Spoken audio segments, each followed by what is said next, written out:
માંગરોળ તાલુકાના લોયેજ ગામે 21 લાખના ખર્ચે નવા આયુર્વેદ દવાખાનાનું ખાતમુહૂર્ત કરવામાં આવ્યું હતું।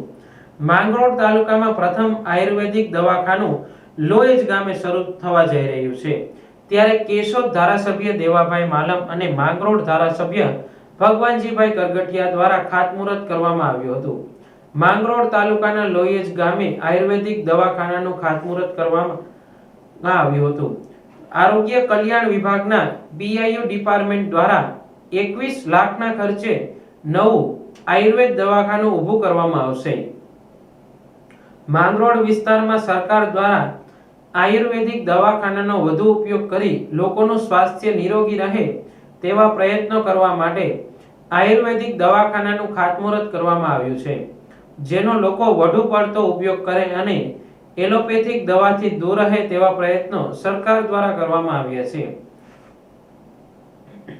આ પ્રસંગે કેશોદ ધારાસભ્ય દેવાભાઈ માલમ, માંગરોળ ધારાસભ્ય ભગવાનજીભાઈ કરગઠિયા, તાલુકા પંચાયત સદસ્ય ગોવાભાઈ ચાંડેરા, લોયેજ ગામના સરપંચ રવિભાઈ નંદાણીયા તેમજ રહીજ ગામના સરપંચ ભરતભાઈ રામ સહિત ગામના વડીલો આગેવાનો ઉપસ્થિત રહ્યા હતા।